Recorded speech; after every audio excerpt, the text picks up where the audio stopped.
Good afternoon, everyone. I know many of you have been in this room for a little while already. I would like to thank you all for coming. It looks like we've got a full house, which I don't think is too much of a surprise. This has been one of the most anticipated budgets for a little while, and I do look forward to delivering it in a couple of hours.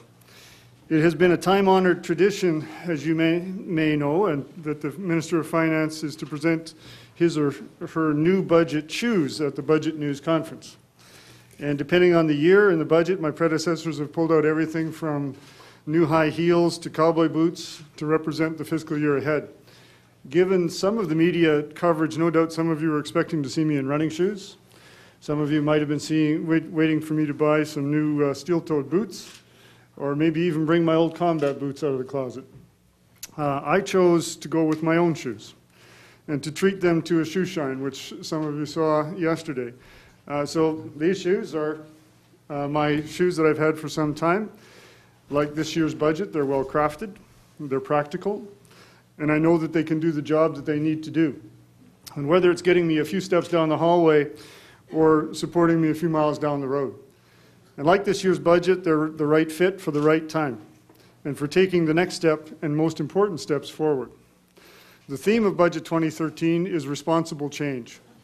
And this budget is about making the thoughtful and responsible decisions that address our immediate fiscal challenges while paving the way for the future.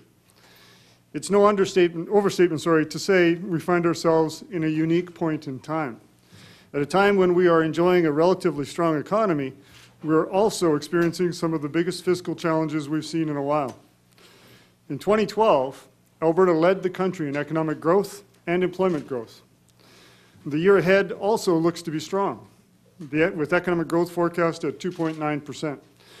We've also seen rapid growth in our population, with about 100,000 people being added to Alberta each year, and we're expecting to reach 5 million people in our province in 17 years.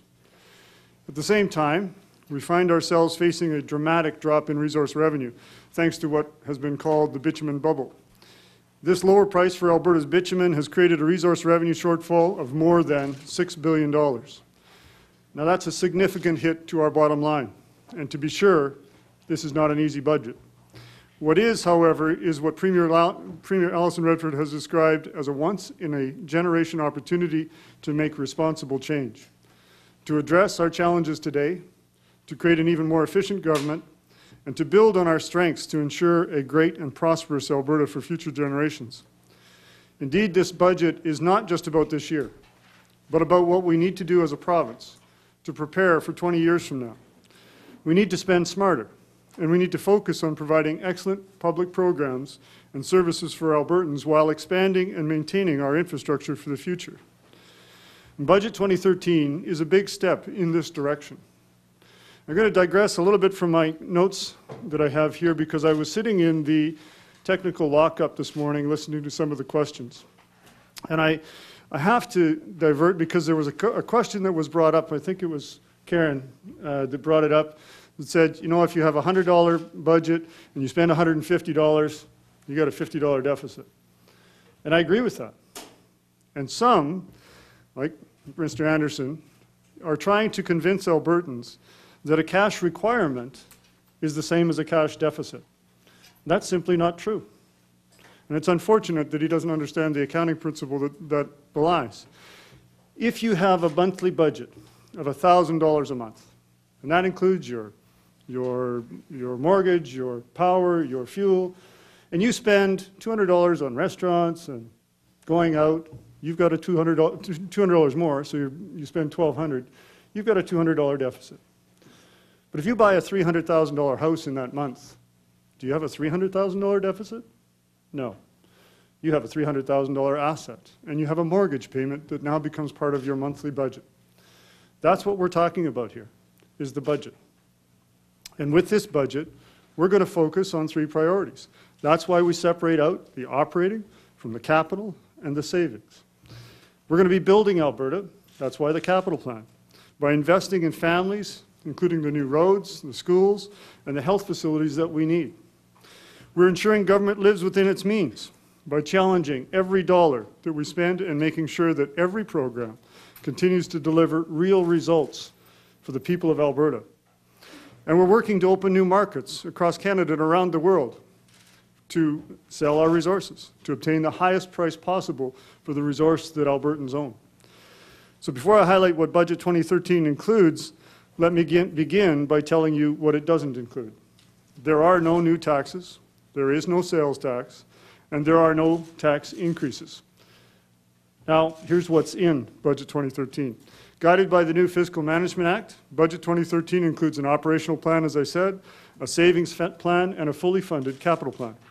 Our operating plan protects core services, but ensures government lives within our means. In fact, this year's budget, our expenses are flatlined. Budget 2013's increase to operating expense is zero. This is no easy task, especially when population plus inflation is 4.3%. But it's the responsible thing to do, and it's what we need to do. We're living within our means, and we're putting the brakes on any increases in spending.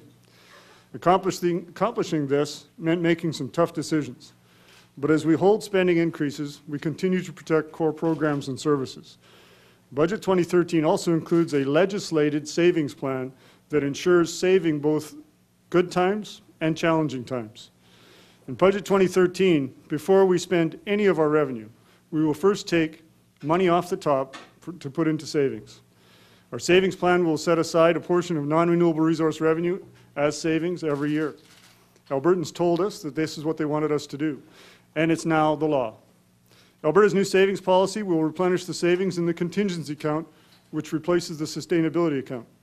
It will also grow the province's longer-term savings, including the Alberta Heritage Savings Trust Fund. Under this plan, Alberta's savings will grow to over $24 billion over the next 3 years. Budget 2013 also includes a fully funded capital plan. The new capital plan continues to build Alberta in a way that will meet the needs of the province for generations. Our schools, hospitals, and highways are a priority for this government, just as they are a priority for Albertans. And we will continue to invest in the public infrastructure that is so critical to the province and our growth. The 2013-16 capital plan supports $15 billion in infrastructure projects over the next 3 years. We have a borrowing strategy, which will see $4.3 billion of the capital plan funded by direct borrowing in 2013-14. Our borrowing strategy will leverage Alberta's AAA credit rating and low interest rates to minimize costs. It will ensure government sets aside money each year in a capital debt repayment account to ensure the money is available to repay the debt as it comes due. We will not borrow for operating expense. We cannot borrow for operating expense because that's the law. With Budget 2013, we're going to be spending smarter. With the budget, we are focusing on providing excellent public programs and services for Albertans, and we're expanding and maintaining our infrastructure for the future so Alberta can be the province it needs to be today and in 20 years from now. So before I open the floor for questions, I would like to thank the thousands of Albertans who contributed to building this budget. We went around the province, we had the online surveys, we listened to you at public open houses. This budget is built with you in mind. I look forward to continuing those conversations over the next year. I'd like to acknowledge everyone across government, many of them were in this room earlier today, that have put countless hours into preparing this budget. This budget sets the stage for our future, and it brings the responsible change that will benefit Albertans for many years to come. And with that, I'll say thank you, and I open the floor to questions. Minister, the Premier promised that this budget wouldn't be balanced on the back of vulnerable Albertans, but we see cuts to seniors programs or a diminishing of them. We see overall cut to human services. New schools promised to be built, but no teachers are, I don't know how they're going to hire new teachers when there's no increase for school boards. Cuts to advanced education, operating grants there. How can you sort of justify that statement that it won't be built on the backs of, balanced on the backs of Albertans, vulnerable Albertans, in the face of all of that? Actually, when you get into the departmental pieces, there's increases to programs like AISH, there's increases to programs in childcare. The reduction in the human services budget of some $9 million relative to the $4.3 billion that we're spending on vulnerable Albertans as we move forward still includes a number of programs, 1,800 homelessness positions that we're going to be funding, 3,200 spaces for the overnight stays. There's a tremendous amount in that budget. Remember, we're talking about doing things differently too. and providing the right supports at the right time. So each ministry has been tasked with dealing with that. When you talk about education, every child that comes into the system will be funded at the same level that every child was funded last year, even if that number goes up. The education budget did go up. We will build the schools. Did we build into this budget any increases for publicly paid employees? No. That's why we're saying that we're looking for zeros, because we budgeted for zeros. I'm wondering if you can fill us in on the transportation and how it fits into your oil and gas estimate. Does there come a point where you did assume Keystone, Gateway will come to fruition? Well, and you know, it's interesting because we use the industry analyst numbers. We didn't come up with these numbers ourselves as we do with the others. And one of the things that I am going to be doing this summer, and it is in the speech, we're going to be talking about how we do the estimates and the forecasts. We may find at the end of the day that all the experts and everybody tells us we're doing the right thing. We'll find out. But what I will tell you is this: we didn't make any assumptions about XL or Gateway or the TransCanada or any of those others. Those who did the estimates may have, but we're using their numbers. So did you bother to find out whether or not they're accounting for Keystone, or did you just take it and take the action? No, Kate did a number of research, and some of them, as she mentioned to you folks this morning, some of them did look at Keystone in 15, 16 as an approval. That's not as production. But there is, when you think about it, and I'm an old commodities trader myself, when I think about 29, 27% value sitting on the table, I'm going to find a way to get that product to market. And we're actually starting to see that. There's a lot of product being moved on rail right now that 2 years ago or 18 months ago, no one would have thought would have been moving. More than a million barrels a day. You're looking at some pretty interesting things happening with the Canadian energy strategy as we move forward with some of the things that Premier has been working with in Quebec and New Brunswick. Think about, you know, the reversal of a line that might provide 1 million barrels a day going out St. John. That makes a fairly significant difference. And the markets react when the announcements are made and when the product moves. So all of that has to be factored into those numbers. Can I ask a question about public service? Yeah, you So only in go the one. budget 2016, it projects that the province will be almost $17 billion in debt for the various capital projects. Yep. That's a big number. How do you sell Albertans on that being justified? Well, we're going to have net assets of close to $44 billion. So we're increasing the net asset position of our province. We will continue to be the only jurisdiction in Canada, perhaps even in North America, that has actual net assets per capita as opposed to net debt. We're going to maintain that. We're actually going to grow that. And if you look at line 135 on the budget documents of the overview, you'll see that we are showing net assets actually increasing. The borrowing piece is because it's good financial management to do that. And we're also going to have an account where we'll be repaying that borrowing and a plan that will show Albertans right up front how we're going to do that. We have some questions from Calgary. Okay. Calgary? Order, it's Deborah Yellen from the Calgary Herald. I'm just curious about, there was promises made for a creation of AOSTRA 2 last year, $3 billion over 20 years. There's no mention of anything relating to AOSTRA in the documents that I could find. Could you clarify what's going on there? Deb, we're going to be creating a new institute of the name of which we'll let the minister deal with, but we're going to have more than $24 billion set aside in savings over the course of the next 3 years. That's a legislated amount. I think there's ample opportunity for discussion as to what you use those savings for. Perhaps that's for AOSTRA. I don't want to prejudge that. But we are going to move forward with the technology commercialization piece, as well as bringing the post-secondary system more aligned with the commercialization. And obviously the Institute or AOSTRA or the MIT of the North or whatever it is you want to call it is going to be a part of that. That will roll out in the future years in the business plan. Thank you. Why did you decide not to go ahead with any kind of taxation changes that would have brought in more revenue to Alberta? Well, Kim, when I look at where we're going in terms of the revenue, and we've taken a significant amount of revenue out of our projections. This year alone, we went from 44 to 38. A significant amount of revenue coming out of the projections. And then I look at, so if we're going to rein in spending, and we're going to get our financial house in order, I think this 3-year business plan means that we can do that, and we can put savings away, and we can build the infrastructure that we're going to need for tomorrow. the discussion around, the sales tax and everything that is, I must say, as I've said publicly before, there's a lot of healthy discussion going on in the province about that, but it boils down to, so how much do you want to save? How much do you want in products and services and programs? And at some point in time, we're going to have a discussion about where that balance is, and it may come in the future, but it's not in my business plan. Minister, you've also talked about how you wanted the province, and the Premier has too, to be less reliant on resource revenue. Right. But if you look at the numbers projected out, it actually increases over the next 2 years, from 18 this year to 22% 2 years out. That doesn't show any kind of a reduction on reliance. Why not? Well, because we're actually showing the legislated savings piece involved in that as well. So as that revenue is coming in, we're putting more of it away in those out years. And as you move out into 15, 16 and into 16, 17, you'll see 100% of the Alberta Heritage Savings Trust Fund income retained in the fund. You're going to see a lot more of the non-renewable resource revenue that must be going into those savings accounts before we talk about the operating revenue piece. So as we build that fund up, more than $24 billion over 3 years, you will start to see the opportunity for us to make some very interesting choices about whether or not we want to maintain all of that revenue coming into operating, or we want it to put it into savings, or however we want to do. And it comes back to Kim's question as well. But didn't you project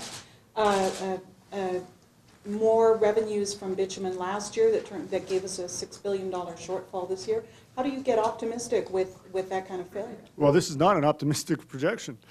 Jackie, when you take, I think it's $6 billion out of the revenue projection, we've made a very, I would say, conservative estimate as to where that differential is going to be. In fact, the differential rate that we've used is actually a higher discount level than what the private industry is putting out there.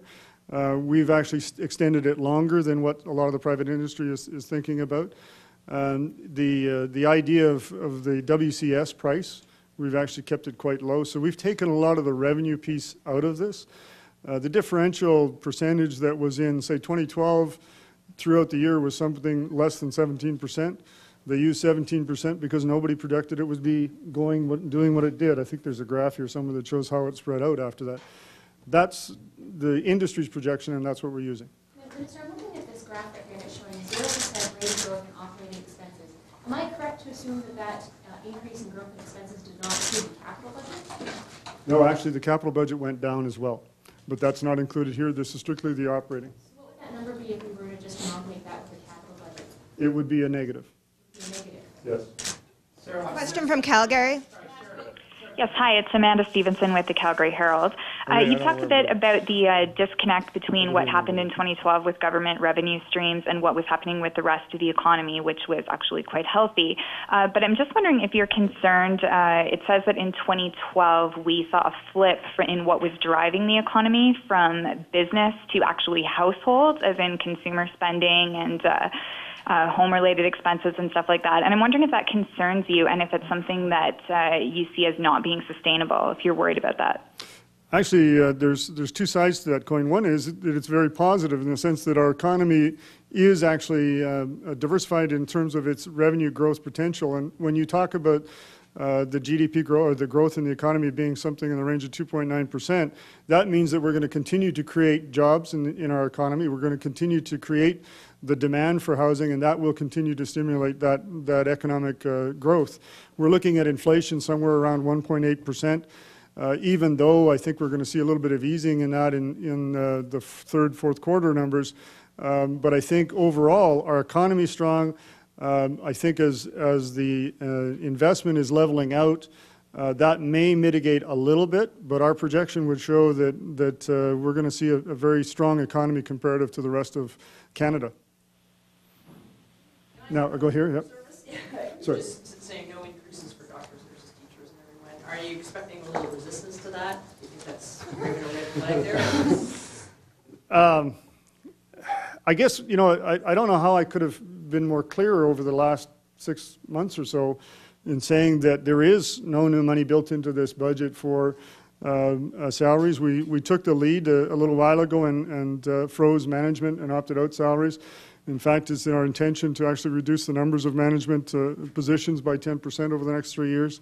I think when you look at comparative numbers across Canada from a market-based perspective, We have the highest paid teachers in the country. We have the highest paid doctors in the country. Saskatchewan might be a little bit higher than us on the nursing side of things, but we're still higher than anywhere else.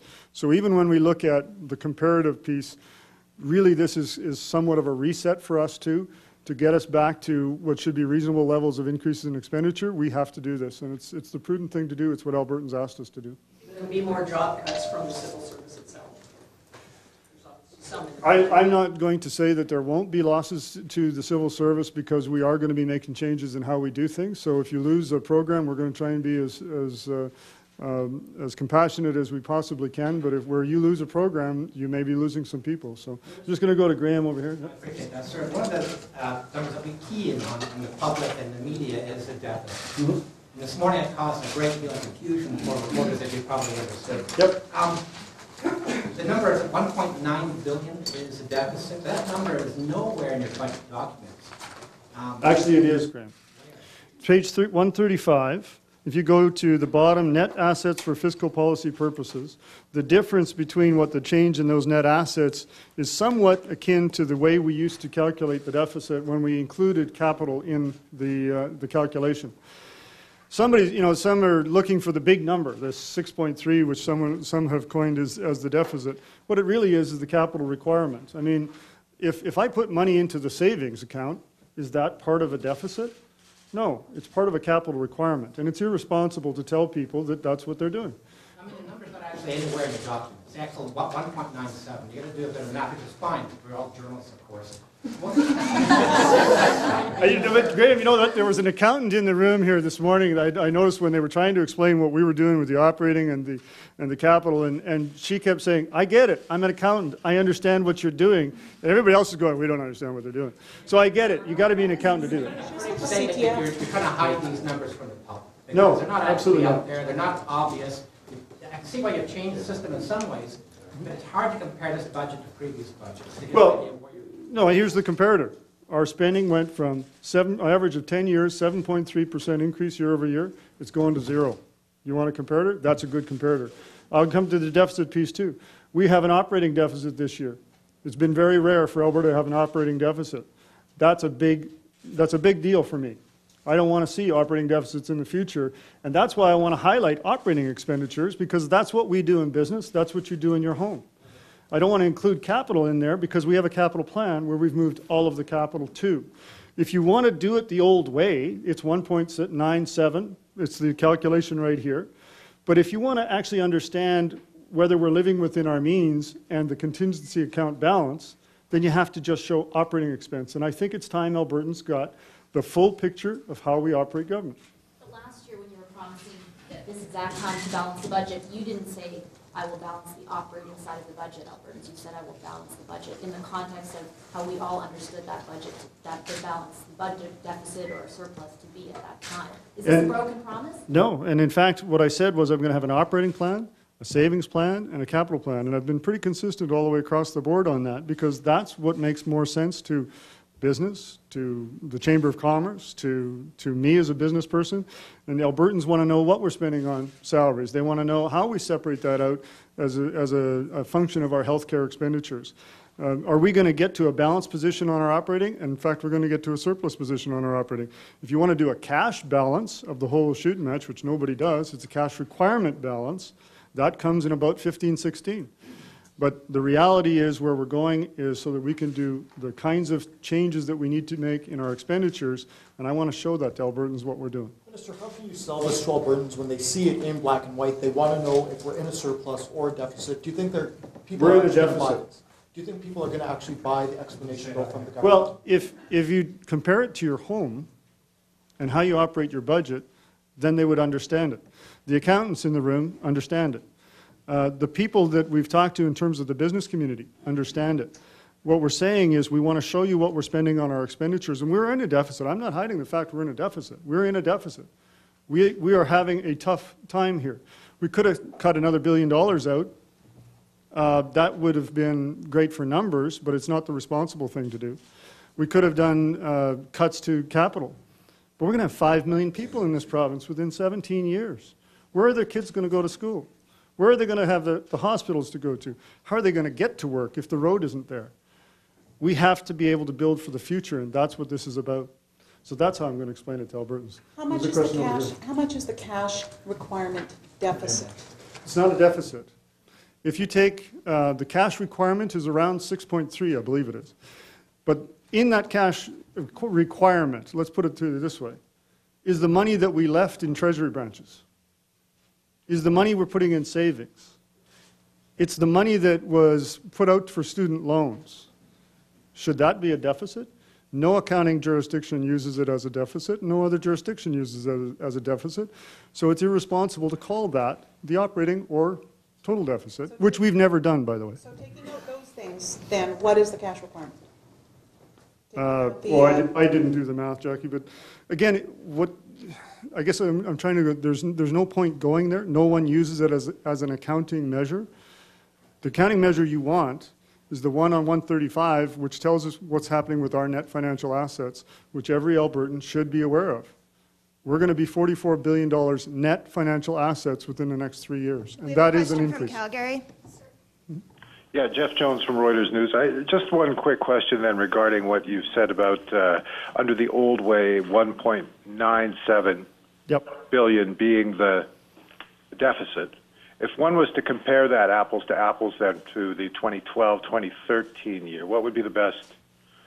Well, because the Government Accountability Act still provides for that way of presenting, in the documents we tabled in the House yesterday, I think it was, which are the supplementary estimates, we're projecting that deficit to be 3.9, which is roughly what we said it would be in the third quarter announcement that I did. Now, if you take and use this piece, the deficit, the operating deficit would be projected at somewhere, and it's in these documents, somewhere around 1.4. Okay, thank you very much. Yep. We had trouble with this year's oil and gas projections, or I guess it was last year's oil and gas projections. The explanation was no one could have seen the Bakken coming, the transportation bottlenecks. How do you plan to better understand the situation this year, given that you've seen in the past that you've missed? Well, and again, did we miss or did everybody miss? And I would suggest to you that of the 20 some odd that are listed in here, they were all offside with the projections last year, most of which was due to the discount. In fact, you know, when we get closer to what it actually ended up at $94 on the WTI, we were probably one of the closest ones on that projection. But the discount and land sales were the two things that were missed probably by everybody in the industry, including the federal government, including Saskatchewan. We all used the same numbers. In fact, the opposition used our numbers for their budget, which they put forward. I'm sure they'll use our numbers again this time. So it's not a exact science in terms of the projections that these industry and private sector forecasters do. But this point in time, that's what we use, is the private sector and the public sector. And hopefully during the summit, we'll have a discussion about what we might want to do differently. Are you prepared to be more nimble with your estimates this year after seeing what happened last year? I don't understand what you mean by nimble, because I can't change them on a day-to-day basis. That's what we do in the quarterly reports. If you're going to base your budget on a week-to-week projection, it's very difficult to figure out how you're going to plan for that. No jurisdiction does. And I'm sure we'll see from some of the other jurisdictions, they'll probably be very close to us again this time around. Because again, when we do our projections, we don't do it. We actually get the industry and the public sector forecasters to give us their numbers. We average that out. We go a little under the average. There's the number that we use for budget purposes. Every quarter, we bring you up to date as to what the actual is. And we'll be doing that again whenever our first quarter number comes out. I think it's in August. So when you say that Alberta is building $44 billion in net assets by 2017, are you including things like roads and schools in that asset base? Everything. That's our net assets on page 135 of the budget documents. It's hard to sell schools. It's hard to sell roads. Actually, we do sell schools on occasion. The such sector has had them on their books for a number of years at market value, or at book value. And I would argue that a road is an economic enabler. Think of how many royalties we would not collect if we didn't build Highway 63. Just sell them. Actually, Chile did sell some of their road networks, and they're now on tolls. So yes, you could. And schools? We did in Edmonton sell some schools as well that are no longer needed. But remember, if you're going to build an economy that's going to create the wealth that you need from the corporate tax base, if you don't build the schools, people aren't going to come here. It seems strange to justify $17 billion in debt by saying you've got $44 billion in assets and things that are not going to be able to easily sell en masse. I mean, that seems a bit weird. Well, okay, then why don't we put all of the assets that we own in terms of the resources on our balance sheet? We've got 1.7 trillion barrels of oil that we could put on the balance sheet. What would that look like? It would be a different kind of situation, but it's not generally accepted accounting principles yet. The public sector accounting group, when I asked them the question, they struggled with it a little bit. But it is an asset that Albertans own. We should value it, and you should value it. Minister, there's a major cut to post-secondary education, their operating grants, 3.0%, 3.1%, something like that. On whose back is that shortfall going to fall? Not the students. We are still going to be, even with the numbers that we've put out there, and I won't deny, having been the Minister of Advanced Education, that this is going to be difficult for the institutions. But we will still be higher per capita expenditures on post-secondary institutions than anywhere else in Canada, even after this budget. I would also say that we will still be in the strongest financial position of any jurisdiction in North America after this budget and after this business plan. So is it going to be tough on them? Yes. Minister was selling this budget as something that would be simple, that would read like something like a household budget. Yep. Do you still sell that to Albertans today, considering some of the confusion? And it's not an easy document to read. Well, I guess if you're trying to figure out how to do it the old way and then match it up to this, you're going to have some difficulty trying to do that. But if you look at, and I think it's page 12 and 13 of the document, and this is what I would encourage Albertans to look at, is take a look at our operating plan. And I'll tell you right off the top, we're going to take the savings out, and we're going to take the cost of any borrowing plan that we have out, and we're going to take the money that we get from the federal government for capital out, because we can't use that for operating anyway. So that's our operating number. Then what's after that? The operating expense of every department, what we're paying for salaries, for programs, for services, everything that's the day-to-day operations of government, including what we pay for our mortgage. Now, when I do my monthly budget for my house, or when I used to do it for my business, revenue coming in at the start of the month, my day-to-day operations, what's my balance at the end? That's the number that is really meaningful to me. If you want to know what we're building and how we're building it and the capital in terms of the assets that we're building for the province, then I look to the capital plan. How much am I building? What am I borrowing? Where is it going? That capital plan is right there. Then I look down, so what am I saving? I've got money going into savings. Where is it going? There's the savings plan. There's three parts that are much simpler for Albertans to figure out than the consolidated piece of operating and capital and a number of other things that we've done for a number of years. And as the accountant in the room said this morning, I get that. It works. The audit committee members that I presented it to last fall, they get it. It works. There's your operating, there's your capital, there's your savings. It's on 2 pages. Minister, what are you going to tell Albertans tonight? That you are running a deficit of 451 million, 1.9 billion, or 6.3 billion? Well, it's going to be A or C? No, C doesn't apply, because C has never applied. It has never been our deficit. It's a cash requirement. And it's irresponsible to call it a deficit, because there's things in there that are not deficit related. There's things like the Treasury branch. There's things like savings. There's a number of different things that are in there that are even non-cash items. So again, the old way of doing things, where we included some capital that we would expense in year, is 1.9 something. What I'm saying is we're moving to a different format where we're going to show operating. The operating deficit this year, 451 million. Based on this format, last year's operating deficit was 1.4, as is shown in the documents. So I'm not hiding that fact. I'm just saying we're moving to the way you would do it in your home versus the way we used to do it with the capital mixed in with the operating.